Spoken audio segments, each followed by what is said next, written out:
ដាណាម៉ាក់បញ្ជូនកងទ័ពបន្ថែមទៅកាន់ Greenland ខណៈភាពតានតឹងកើនឡើង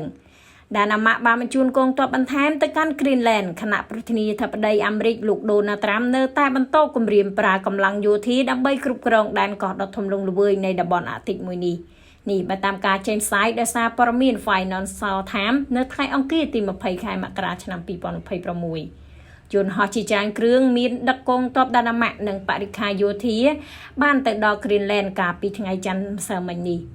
ភាពតានតឹងរវាងសហរដ្ឋអាមេរិកនិងអឺរ៉ុបជុំវិញបញ្ហា Greenland បានកើតឡើងកាន់តែខ្លាំងបន្ទាប់ពីលោក Donald Trump គម្រាមយកពន្ធបន្ថែម 10% ដែលនឹងចូលជាធរមាននៅខែកុម្ភៈខាងមុខ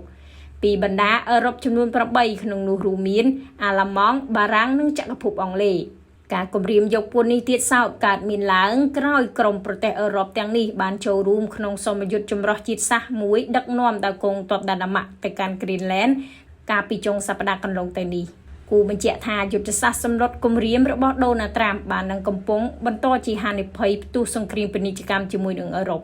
និងកំពុងជំរុញច្រានទំនាក់ទំនងអន្តរអាត្លង់តិកធ្លាក់ចូលទៅក្នុងវិវត្តដ៏ជ្រៅមួយមិនធ្លាប់មាននៅក្នុងពេលជាច្រើនទសវត្សរ៍មកនេះ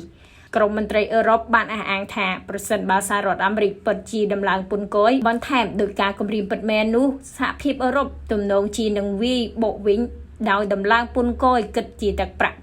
93,000 លានអឺរ៉ូលើទំនិញនាំចូលពីសហរដ្ឋអាមេរិកបារាំងអាល្លឺម៉ង់កាលពីថ្ងៃច័ន្ទក៏បានអំពាវនាវឲ្យមានការឆ្លើយតបយ៉ាងច្បាស់លាស់ចំពោះការសម្លុតគម្រាមយាមពន្ធរបស់ Donald Trump ផងដែរបើទោះជាប្រទេសទាំងពីរជំរុញឲ្យមានការបន្ធូរបន្ថយភាពតានតឹងក៏ដោយ